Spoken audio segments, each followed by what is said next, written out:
You're ready for a comeback. And with Purdue Global, you can do more than take classes. You can take charge of your story, of your career, of your life. Earn a degree you can be proud of and get an education employers respect. It's time, your time, not just to go back to school, but to come back and move forward with Purdue Global, Purdue's online university for working adults. Start your comeback at purdueglobal.edu. Guess what? Your next beach vacay is still on sale at cheapcaribbean.com, but not for long. You can unlock $500 off site-wide vacation packages now through December 9th. Plus, Cheap Caribbean has tons of exclusive hotel deals to top-rated all-inclusive resorts in Mexico and the Caribbean. Cyber Week is the perfect time to gift yourself something tropical this holiday season. Just go to cheapcaribbean.com to unlock your $500 off. Hurry! This awesome offer ends December 9th.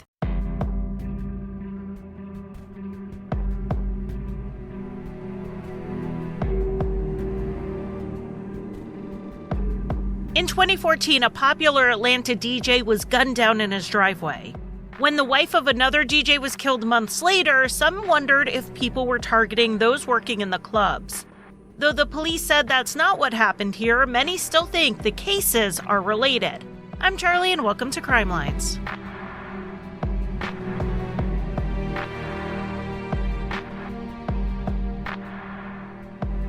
Hello and welcome to Crime Lines. I'm sure some of you are wondering if I'm going to be doing the 12 Days of Crime Lines again this year. And for those new to the show, that is where I release 12 daily episodes. And the answer to that is I'm not really doing it this year. I'll explain more about what's been going on in my life at the end of the month when I release a year in review type episode that's a little bit more chit-chatty. And it'll make sense why the 12 daily episodes are just not happening this year. But there will be extra episodes, bonus episodes, if you will. I'll have about 6 or so, and they might not be exactly daily, but they'll be out when they're done. And so there will be extra content this month, just not quite so much. But we'll get into all of that later. We still have 2 regular full-length episodes left of the year. So let's get into today's case, and we're going to start with Tiffany Jackson. Tiffany was born in Rochester, New York, to parents Tommy and Patricia, and soon enough, the family was joined by her younger brother, Brandon. After high school, she wanted to attend Clark Atlanta University, which has come up before. We talked about it in the Chiquita Tate episode, as Chiquita had also gone to school there. Tiffany had her heart set on moving to Atlanta, so she said goodbye to snowy Rochester winters and settled in very quickly in her new home, where she majored in logistics, materials, and supply chain management. And as Tiffany expected, she absolutely loved Atlanta, in part because she was a huge music lover. Atlanta is a great place for music. Tiffany was always wanting to go out to dance, and the Atlanta club scene is perfect for that. While she was out, Tiffany met Andre Pugh, a DJ who worked under the name DJ Awesome.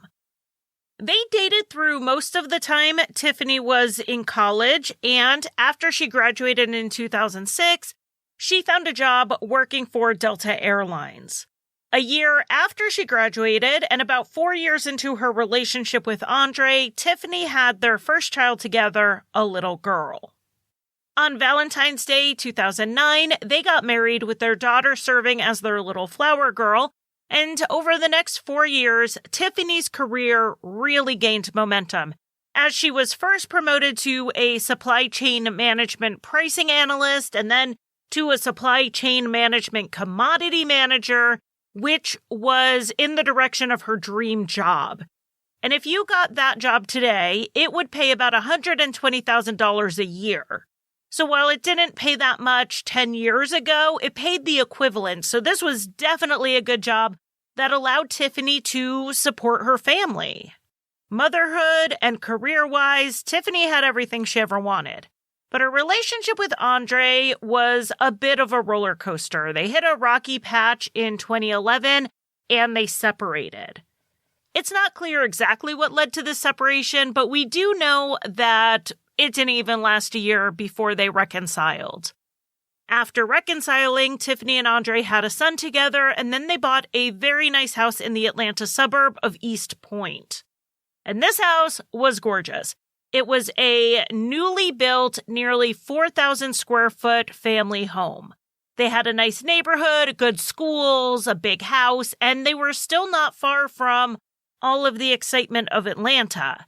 Delta headquarters and the airport was just about 15 minutes away, so it was easy for Tiffany and Andre, who also worked for Delta, to get to and from work. And then the strip club where Andre would DJ, Club Onyx, was about 30 minutes away. Most of the TV shows covering this case try to teach us Midwest moms watching true crime the importance of strip clubs in the Atlanta music scene. And I have to admit, it's actually pretty interesting. There's a long history you can read about online, but basically, strip clubs were where independent street artists could get their music played. And a lot of that music was actually really good. As those artists found mainstream success, people would start going to the strip clubs to listen to the DJ. I mean, that's not the only reason they were there, but a good DJ could bring more people in. They would hear the next big hit a month before it played on the local radio station and 6 months before everyone else heard it. So aspiring hip-hop artists would bring their music to the DJs and pay them to play it in the clubs. Radio station program directors would come to try to hear the next big thing, and even record label execs would check it out. By slipping your CD and a few $100s to a strip club DJ, you could literally launch a career. So Andre DJing at a big and well-known strip club was a good step in his own career as a DJ, though being a DJ while also working a regular job didn't always leave him with a lot of downtime.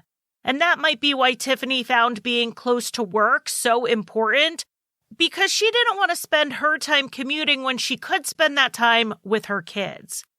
She was a very hands-on mom, always finding new games and arts and crafts to do with them and taking them out places.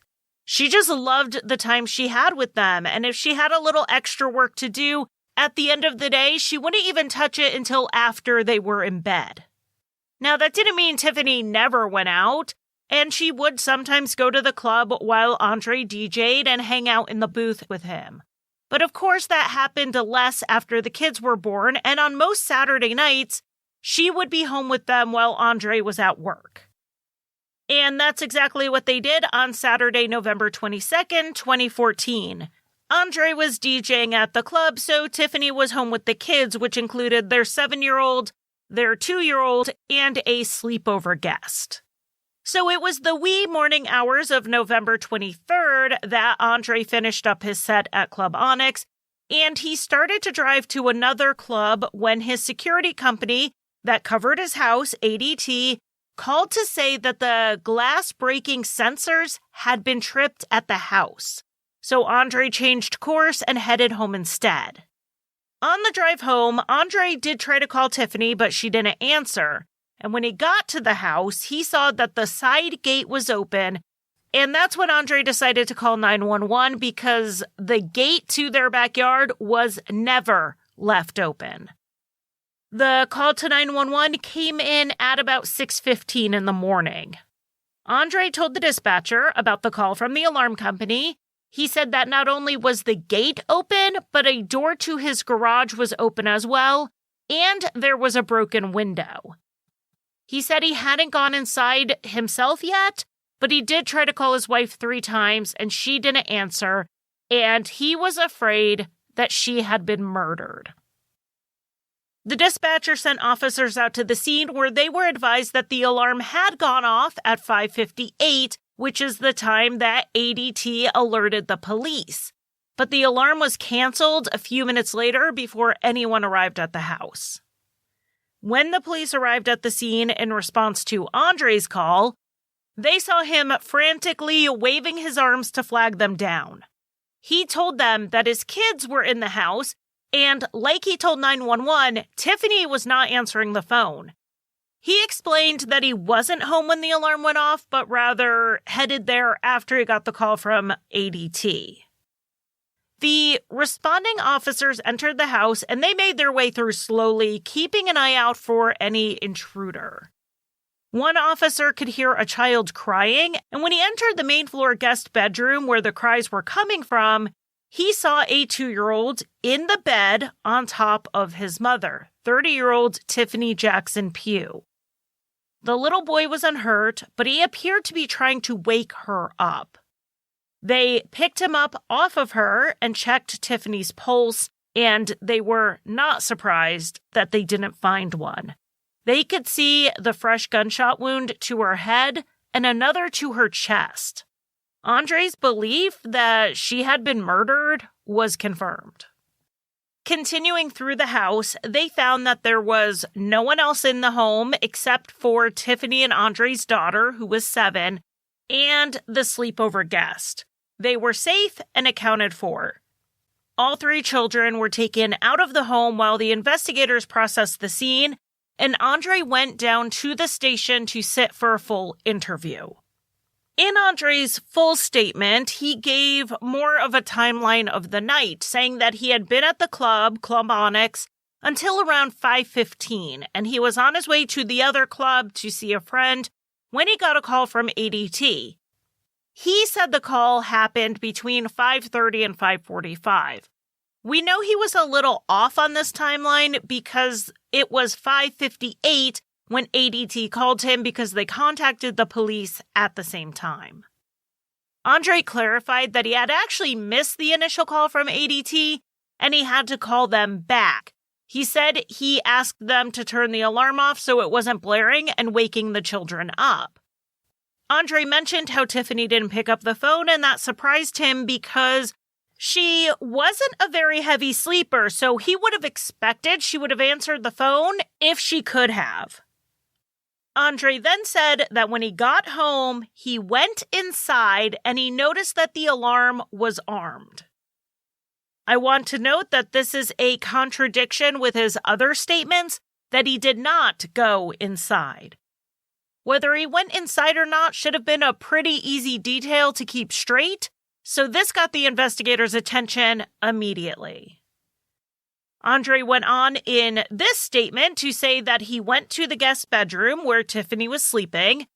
According to Andre, that was normal for a Saturday night when he was working at the club. Since he was getting home at 5:30 or 6 in the morning, Tiffany would sleep in the guest room so that he didn't disturb her when he came in and she didn't disturb him when she got up for the day. When he got to the doorway, he said he flipped on the light and saw Tiffany lying in the bed. He called out to her a couple of times, but she didn't respond. And again, she's a light sleeper, so this alarmed him. He said he didn't see any blood when he looked in, which the first responders found to be hard to believe because the wound to her head would have been fully visible from that position. Andre said he did not go into the room to check on her because he was scared. He instead checked on his kids and then went to the basement where he saw broken glass, and then he left the house to call 911. So then the investigators asked Andre, "What about the kids? There was a break-in. Tiffany wasn't moving. So why did he just leave 3 children alone in the house, possibly with an intruder or with a dead body?" Andre's answer was that he didn't want to wake the older kids up and he couldn't find his 2-year-old. Not being able to find your 2-year-old in the house, to me, is all the more reason to not wait outside. But here I am quibbling over the details of a story that frankly doesn't make sense to begin with. I could be a real true crime show and dodge all these details so I can build suspense, but there's no suspense here. Andre acted suspicious from the jump. Even with him acting so suspicious, the investigators did ask Andre if he knew anyone Tiffany had a problem with, and he said no. She got along well with everyone, and she was just a good person. People liked her. And as far as how their marriage was going, they had their ups and downs like anyone else, but the relationship was solid. Their last texts between each other were just saying goodnight. The only thing Andre could think of that might help was that DJs who worked at the same club he worked in were having issues. One person had their tires slashed and another had a break-in. But most alarming, in January of 2014, another DJ had been murdered at his home. We'll get into that with more detail in a second, but Andre wondered aloud if maybe he was the intended target, but the killer instead found Tiffany home alone. Andre was not the only person who brought up that another DJ had been murdered. When the investigators went out to Club Onyx to confirm Andre had been there all night, which he had, the manager mentioned this other DJ as well. So the investigators reached out to the county investigating that case to find out what happened and to see if there were any links or similarities. The DJ in question was 38-year-old William Fernando Barnes, who worked as DJ Nando. He was, by any measure, a success as an Atlanta DJ, which was quite a change from his roots growing up in a small town in Virginia. He grew up doing the usual small town things, running around with friends, going fishing, and riding bikes. But when he was around 14, Nando got interested in mixing and recording music, and he worked in a studio in D.C. before he moved to Atlanta in his early 20s. He was working as an auto detailer when he learned about the street music of the area, and he would see people selling their CDs out of their trunks just to get someone to pay attention to what they were doing. Nando eventually started DJing on some used equipment, which was all he could afford, and he taught himself what worked and what didn't work by observing other DJs in the clubs. DJ Nando's talent and drive led him to being a sought-after DJ, and he worked at 2 different clubs at the time of his death, with a 3rd club about to bring him on. He regularly had primetime spots, and because of that, more and more aspiring artists would approach him with their CDs and some money to hopefully get him to play their music. Now, Nando would not just play anyone's music. If you handed him $1,000 and he didn't like the song or didn't think it would play well, he'd hand you the money back. But if you gave him a good song and $25, you would get played in the club. Beyond that, if Nando thought a song had potential but that the recording just wasn't very good, he would clean it up before playing it, which was better for both the audience and the artist. Some of the artists Nando had a hand in pushing forward in their careers include Jeezy, Future, and Migos. There are so many others, but honestly, these are the 3 I've heard of. And if something in pop culture reaches my ears, it must be pretty big, because I barely watch TV. I watch maybe 2 movies a year, if that. And I listen to random playlists on my Alexa for background music. I have no idea who's singing what. I'm just not really exposed to a lot of this, but I have heard of these 3. And DJ Nando had a lot of influence in the area, as you can imagine, and he also had connections to big stars, so he got a lot of music sent his way. A lot.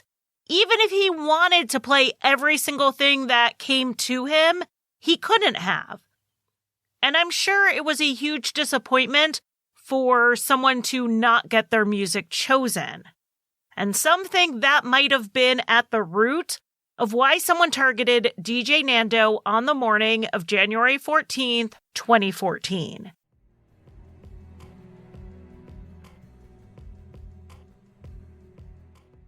If you're spending a lot of time with the loved ones for the holidays, chances are you're going to hear a lot of stories. The ones you love to hear and the ones you've heard too many times. But have you ever wanted to help your loved ones capture those timeless stories? Not just for themselves, but for you, your entire family, and future generations.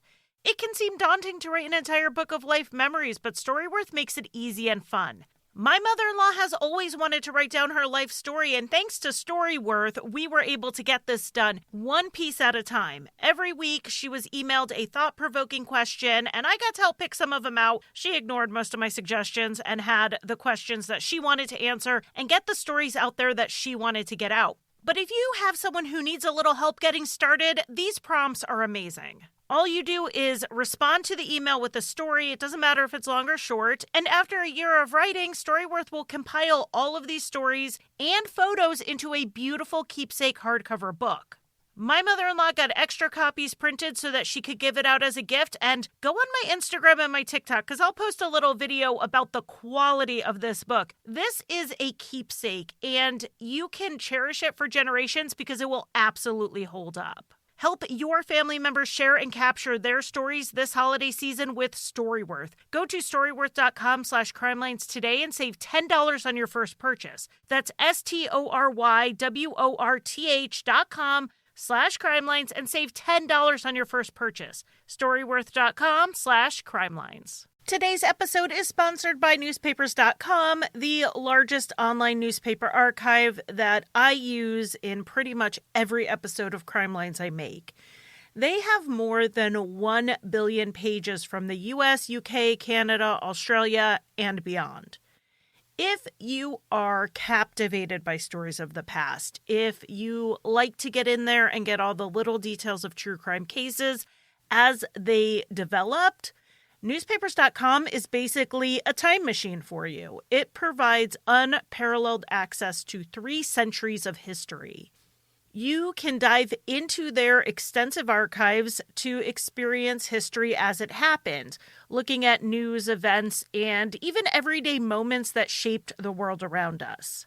Because their search feature is so easy to use, you can filter your results by date, location, specific paper, category, and more. Newspapers.com has this great clipping feature, which makes it easy to save and share whatever you found. Come explore 1 billion pages and make infinite discoveries today on newspapers.com. Use the code CRIMELINES for an exclusive 20% discount on your subscription. Again, that is code CRIMELINES for an exclusive 20% discount.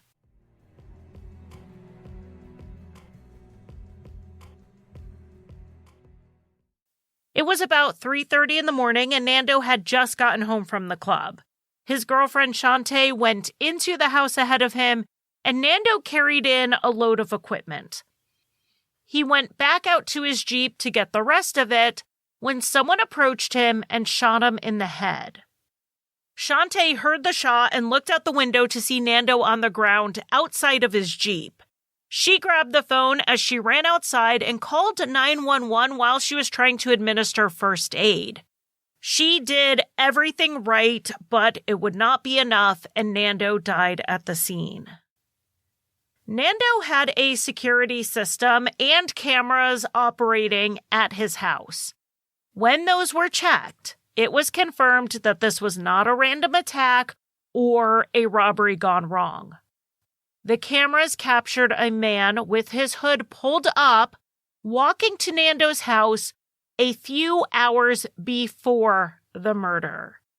He then hid behind the bushes until Nando pulled up. After Nando went back to his Jeep for the second load of items, the man rushed him from behind and shot him before Nando could even react. He didn't try to grab any of the valuables that were in plain sight, which included cash and a laptop. The man then just walked away. When the police spoke with Nando's family, his sister Yolanda told them that there were some people that Nando had told her he was trying to get away from. At the time, she had pushed him to give her some of the names, which he did, and she passed them on to the investigators. Beyond that, not a lot has been released as far as suspects in the case or any people Nando may have been afraid of. And when not a lot of information is shared, quite a bit of speculation occurs. Some people thought, like I said, it was an artist who was upset his music didn't get played. Some wondered if maybe Nando knew something shady going on in one of the clubs he DJ'd at. Others thought maybe Nando's success was a threat to someone else. Maybe another aspiring DJ was hoping to make room for himself at the top by eliminating the best DJ in town. People were still trying to fill in the blanks in Nando's case when word got out that another DJ's wife was murdered.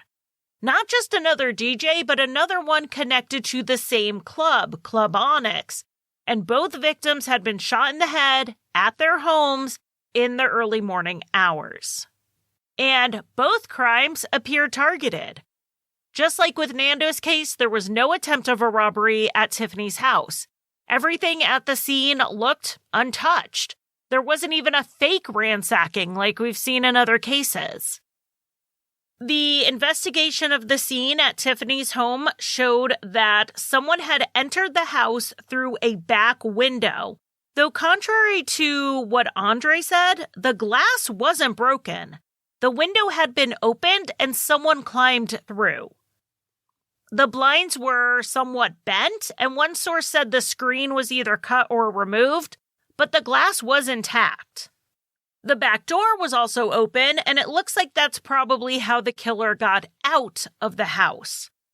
There was a palm print on the door, but it was not good enough to do a match, and they did find gloves turned inside out inside a trash can. They tested those, and they also did not yield any forensic evidence.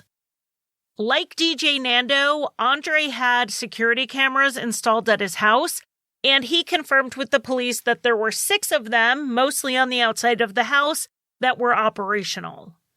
This was not the type of system most people would put up for just basic home security.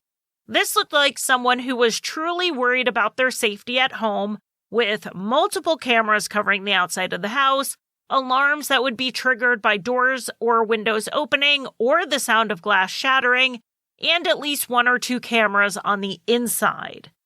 So either Andre was paranoid or there was something to the concerns that DJs were being targeted. The cameras confirmed that Andre was not home at the time of the shooting, and they showed when he did arrive.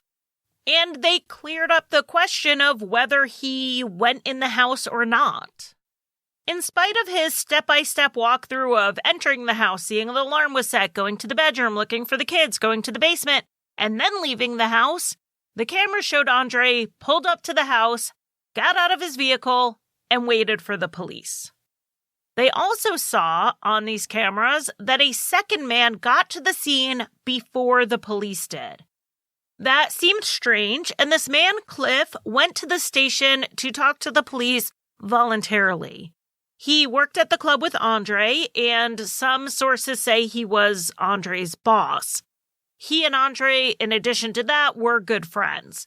He said Andre called him just after 6 a.m. to tell him that someone broke into his house, and Cliff drove straight to the house to support Andre.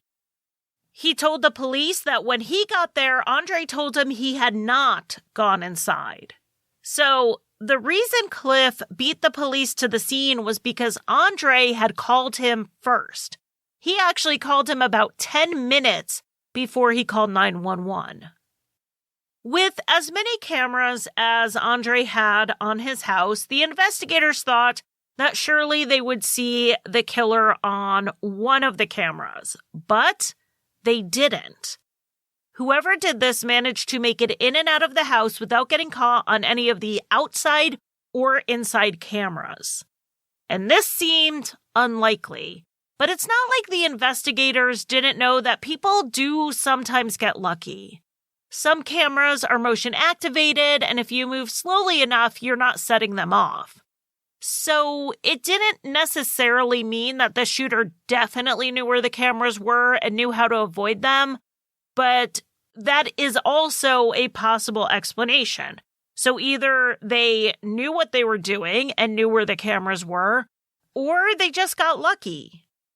But just because the killer himself was not caught on the camera didn't mean that they didn't see anything useful.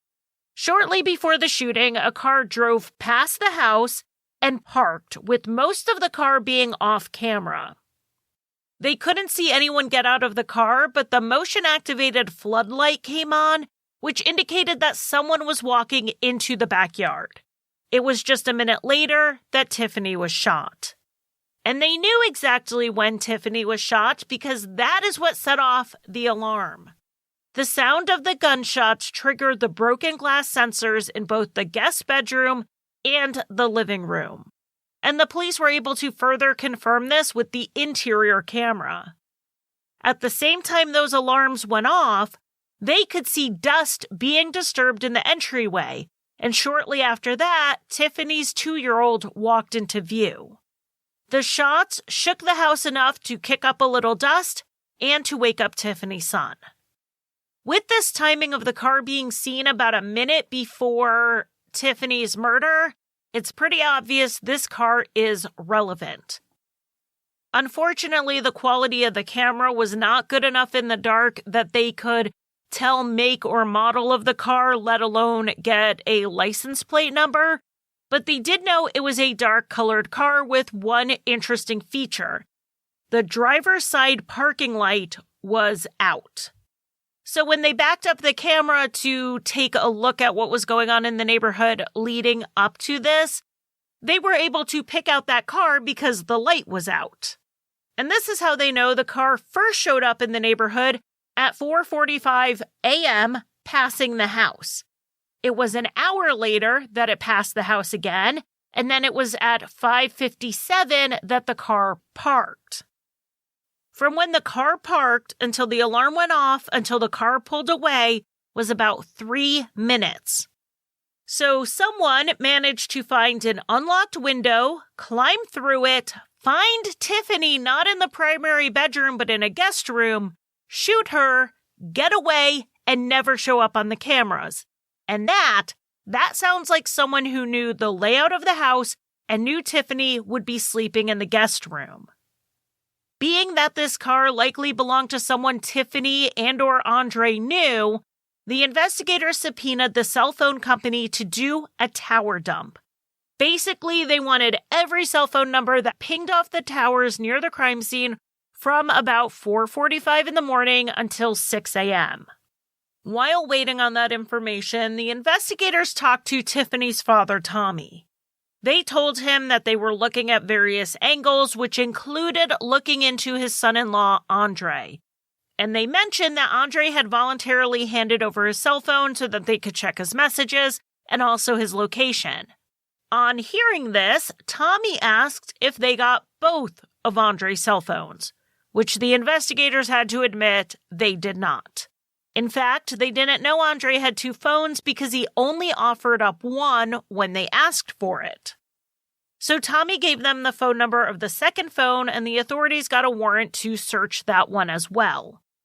And they found one of the reasons Andre did not want to turn that one over. It's not that they found incriminating text messages from the night of the murder. They actually found an incriminating lack of messages in the days leading up to Tiffany being killed. There were tons and tons of texts and then basically a blank spot. It looked like Andre had deleted them. But he didn't delete everything off of his phone, and his phone ended up contradicting his assertion that he and Tiffany had their ups and downs but were doing okay. The truth was, Tiffany was days away from moving out, and Andre knew that. That's why she was sleeping in the guest room. Tiffany had learned that Andre had been cheating on her.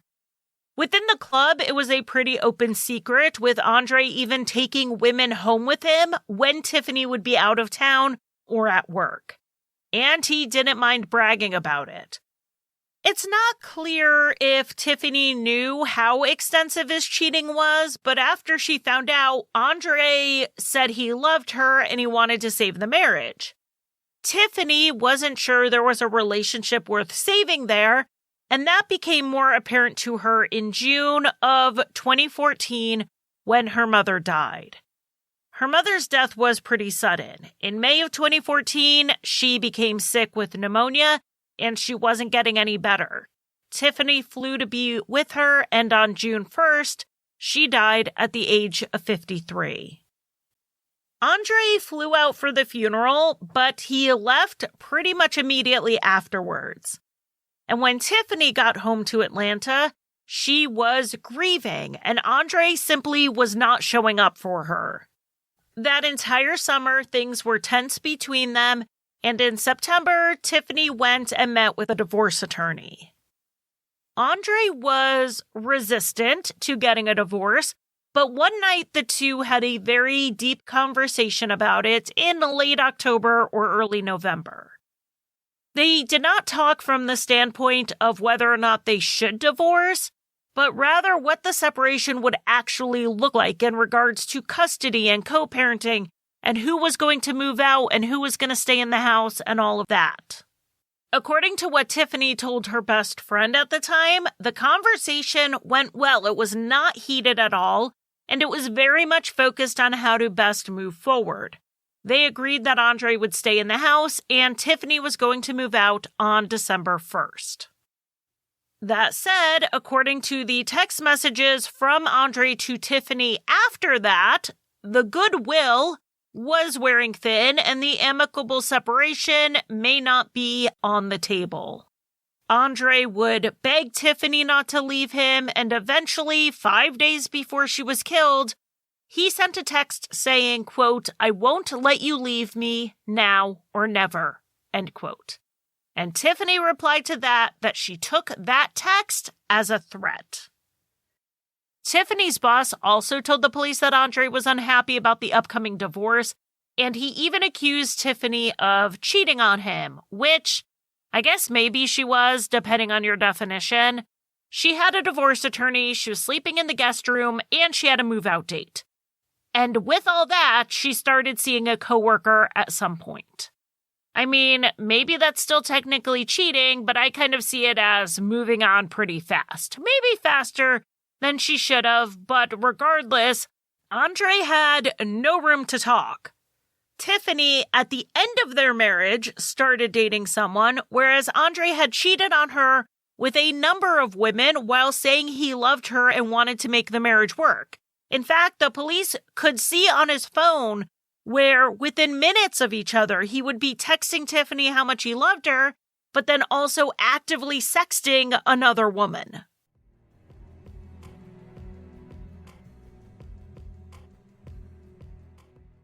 This holiday season, surprise everyone on your list with the best gifts. Tickets to see their favorite artists live. Choose from thousands of concerts and comedy shows, including Mariah Carey, Mary J. Blige, Matt Matthews, Metallica, Thomas Rhett, Trans-Siberian Orchestra, Sarah Silverman, and so many more. Share a memory together, or give a gift they'll never forget. Find the most exciting gift for every fan at livenation.com/gifts. That's livenation.com/gifts.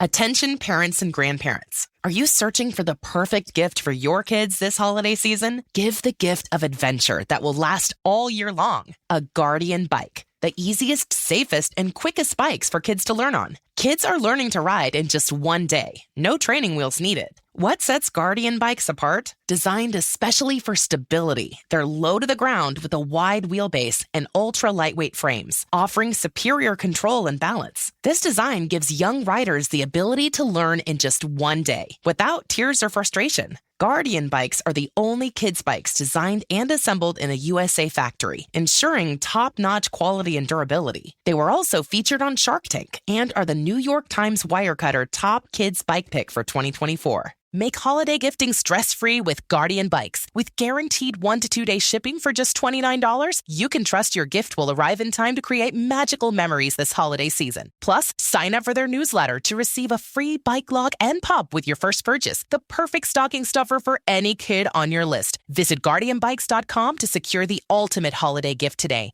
Happy riding! Did you know that 1 in 8 kids in Atlanta will go hungry tonight? Eating healthy, balanced meals is essential for kids to learn and grow. That's why Anthem Blue Cross and Blue Shield and education nonprofit Common Threads have teamed up to help schools learn about healthier food preparation. In Atlanta, they're joined by The Dream and will provide education, recipes, and knowledge to students and families about healthier options. Visit anthem.com/dream to learn more. Anthem Blue Cross and Blue Shield is the trade name of Blue Cross Blue Shield Healthcare Plan of Georgia, Inc.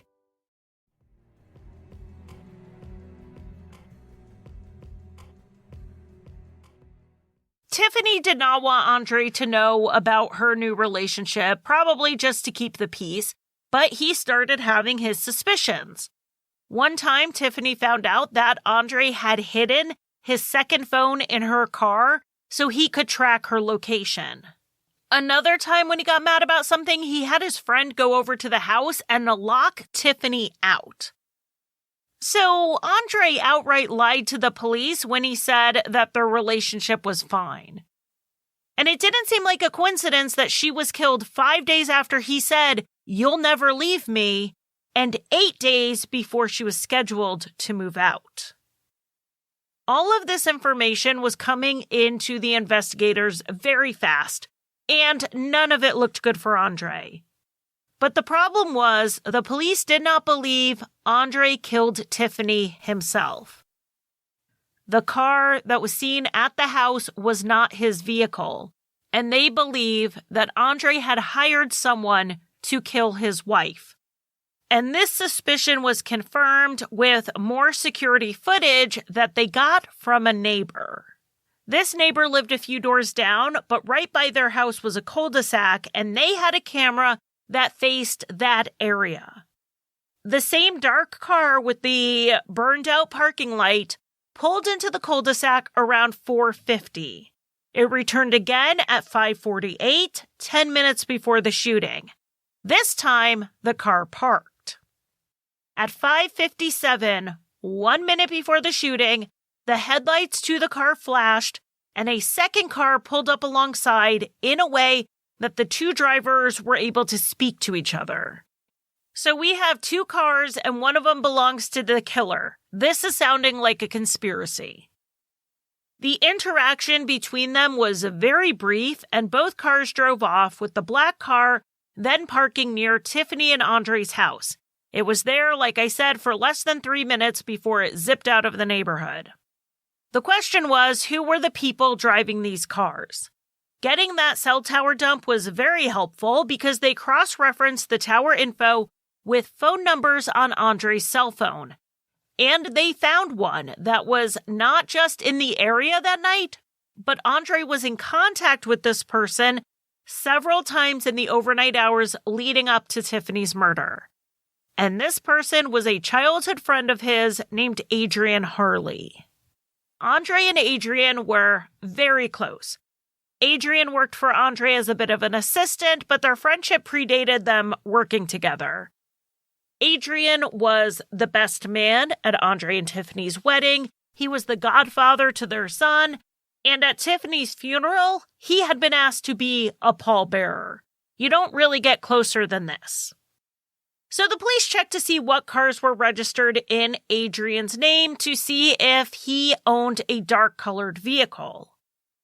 Then they went a little broader and looked at any that were registered to his address. And that's when they found that his girlfriend owned a black car. The investigators called Adrian and they said that they wanted to come by to talk to him. So they drove out to his apartment and met him in the parking lot on December 5th, 12 days after Tiffany's murder. And yes, his girlfriend's vehicle was a black car and it had the front parking light out. The investigators then asked him about the night of the murder, and he was initially cooperative, saying that he was at Club Onyx for a while and then he bounced between clubs in northern Atlanta before he went home to Alpharetta. This is north of Atlanta and a good 45 minutes from Andre's house. So if Adrian was there, there was no way his cell phone would ping off a tower near Andre and Tiffany's. So they knew he was lying. They then asked if they could see his phone, and Adrian asked if they had a warrant. They said that they were securing things, his apartment, cell phone, and vehicle, while they waited on the search warrant to come through, and that's when things went from peaceful to not, very quickly. Adrian started yelling at them, and he took a step towards the car like he was about to leave. They told him he could not leave, and if he tried, he would be detained. He kept going, so they got out the cuffs as Adrian started yelling, "Police brutality." The officers denied there was any brutality involved in detaining Adrian, and he never filed a complaint. The search of his apartment and his girlfriend's car didn't uncover any direct evidence. The only thing was that car with the missing parking light vaguely matched what was seen on the security footage. Adrian was released that day, but the following day, Saturday, December 6th, 2012, both Adrian Harley and Andre Pugh were arrested and charged with murder and conspiracy to commit murder. After their arrest, Adrian told the investigators that he didn't know what was going on and he was not going to speak until he talked to a lawyer first. So that was shut down. But Andre, for some reason, thought it was a good idea to talk, and his decision was to throw his best friend since childhood under the bus. Andre said that he had no involvement in what happened, but he had learned the night before his arrest that Adrian had killed Tiffany. He said he was DJing at Club Onyx on Friday night after Adrian had spoken to the police, and getting on the police radar apparently spooked Adrian, and he went up to the DJ booth to speak with Andre. This much has been confirmed by a witness who said that Adrian went up to Andre, told him something that clearly upset him, and then Andre went to the trash can and threw up. And then he went back to DJing for the rest of the night. According to Andre, what Adrian said was that he killed Tiffany. When he heard this, he said he looked at Adrian and said, "What do you mean? Are you insane?" The investigators asked Andre what the motive could possibly have been, and I've listened to the recordings that have been released, and it sounds like he actually gave two different reasons. Basically, it's about money, but the first time he said Tiffany accused Adrian of stealing money, and then he made it sound like Tiffany actually owed Adrian money. Either way, Andre said that Adrian was serious about his money, but he didn't think Adrian would ever go that far. But Adrian doing this actually made some sense, because whoever did this knew how to get in and out of the house very quickly and without getting caught on camera. Andre said Adrian knew where the cameras were. And thinking back, Andre remembered that Adrian did leave the club on the night of the murder and was gone for about 2 hours, which is why he and Adrian were in contact by phone. Andre was just trying to see where he was, and it had nothing to do with planning a murder. The investigators only believed one part of Andre's story, and that's the part about Adrian killing Tiffany. They believed that Adrian killed Tiffany for Andre. And the thing Adrian said in the club that upset Andre wasn't a confession that he killed his wife, just that the police seemed to have figured it out. But Andre said he had no motive to kill Tiffany. Even with the divorce, he was getting to keep the house, and Tiffany was going to have to pay child support to him because of the disparity in their incomes. The investigators would have learned that that's not the whole story, financially speaking, and the state of Andre's finances actually explained a lot, like why he was so against the divorce. I mean, he had moved on already, acting like a single man in the club, so why was he so adamant about holding on to Tiffany? And the answer was money. Tiffany made more money than he did, but he spent more than her. Andre was trying to keep up the appearance of being a hotshot DJ when the money he was earning did not reflect that. He was regularly running out of spending money by the end of the month, and he would have to ask Tiffany for more of it. Because Tiffany was moving out, Andre was planning to keep the house, but that looked impossible. Not only could he not afford the mortgage and all the related bills on his own, he had a foreclosure on his record. There was no way he could get approval to get Tiffany off of the mortgage, which is what he would have to do in the event of a divorce.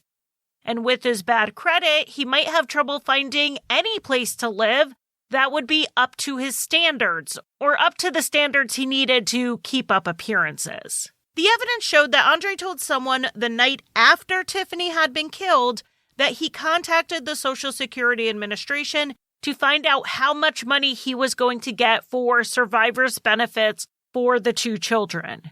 He told Tiffany's boss that that money would be enough to cover what he needed for the mortgage, which was seemingly his primary concern. And then at some point before Tiffany's funeral, so within a week of her death, Andre was asking for help figuring out any employer benefits Tiffany had, like a life insurance policy or anything like that. I will say for me that is not as alarming, because I think within a week is a pretty normal amount of time to start the ball rolling on life insurance payouts or anything like that you have to file for. A funeral home is wanting to be paid. The bills don't just get paused because someone died, and you have to figure it out. But calling Social Security benefits the day after, not just a death, but a sudden and violent one occurred, that one seems fast to me. Andre and Adrian, in spite of having murder and conspiracy to commit murder charges against them, were both given bail, which they paid. So in early 2015, they were both free, and Andre took custody of his kids until he ended up getting his bond revoked. Andre had a new girlfriend who broke things off, and he was accused of putting a nail under her tire. The conditions of his bond clearly stated he could not get in trouble with the law, so he got sent back to pretrial detention and his kids moved in with his family. Andre's trial did not start until September 24th, 2018, which was nearly 4 years after Tiffany's murder. The evidence against him was largely this timeline and his own inconsistencies. The state's theory of the crime was that Adrian was supposed to commit the murder earlier when he first got to the neighborhood, over an hour before Tiffany was killed. This would have been while Andre was still DJing, which gave him the perfect alibi. But for whatever reason, Adrian didn't do it. Maybe he got cold feet, but it threw off Andre's entire plan. He would be getting home around the time Adrian was still in the neighborhood, having not yet committed the murder. So Andre drove out to the neighborhood and met with Adrian in the cul-de-sac.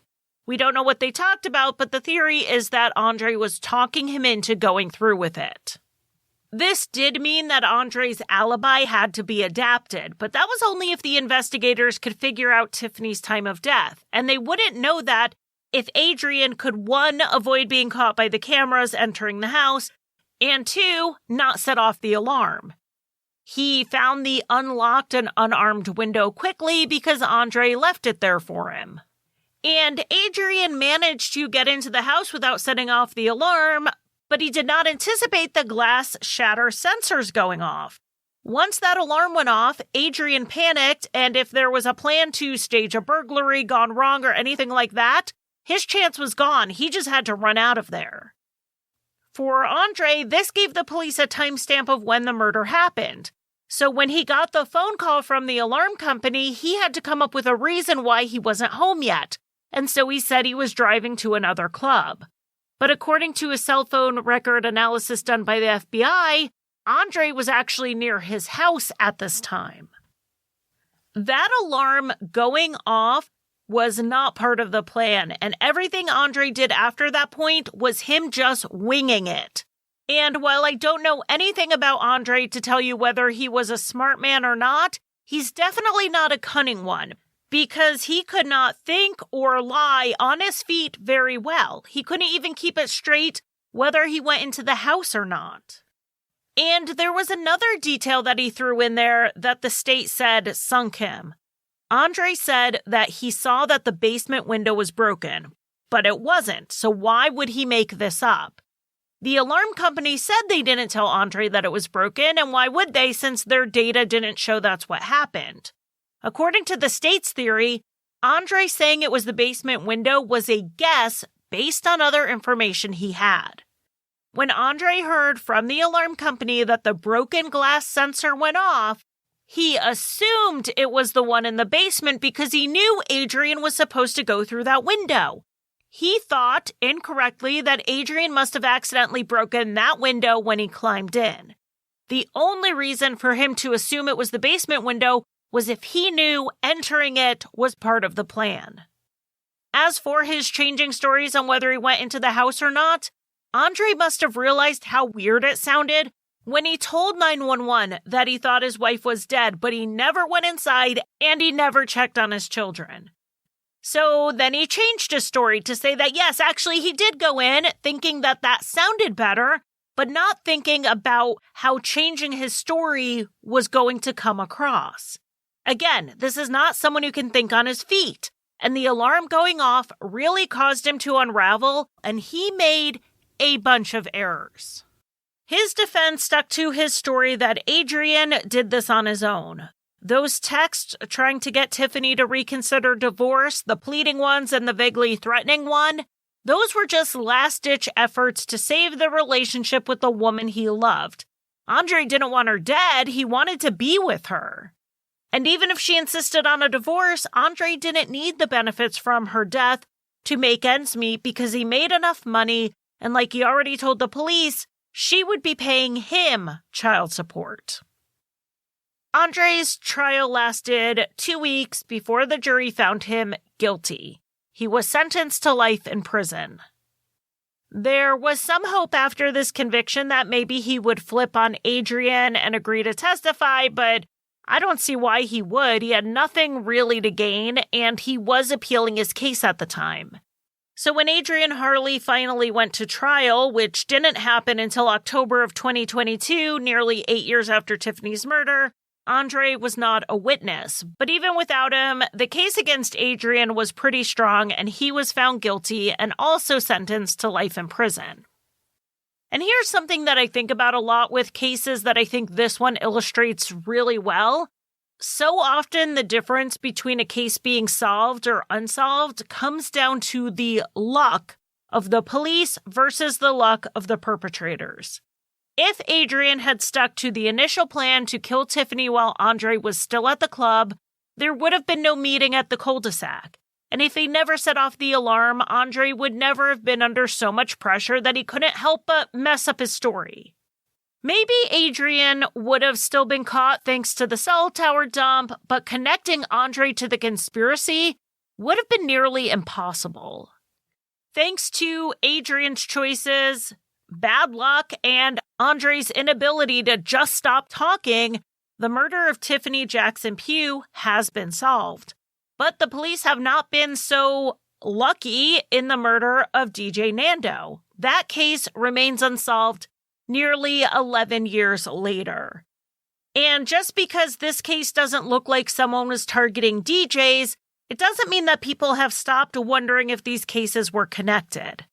If you check out the comment section of any article or video on this case, you'll see there are people who think DJ Nando was the first victim of Andre and Adrian's. And because they got away with that, they thought they could get away with it in murdering Tiffany. The motive to kill DJ Nando under this theory would be to take the spotlight. He had the best time slots and the best up-and-coming artists were seeking him out. And for Andre to take his own career to the next level, he needed less competition. The manager at Club Onyx said that Andre asked if he could take over DJ Nando's more lucrative Friday night spot not long after the murder. And while they did end up letting him fill in one night, they brought in someone else more permanently after that. Now that said, this is just a local and online speculation. There is nothing the police have released to connect the murders, and there are no named suspects. There is a very good NBC News article on the case from May of this year, 2024, and obviously it'll be linked to my sources. They said that they reached out for a comment from the investigative agency in DJ Nando's case. The initial detectives on the case and the department's spokesperson did not respond. A captain with the Major Crimes Division would not answer a list of questions sent in, but he did say he was going to have a detective review the case, which after 10 years is probably a good idea. We need to get some new eyes on it. So if you do know anything about the murder of William Fernando Barnes, aka DJ Nando, you can call the Clayton County Police at 770-3747. This number will be in the show notes.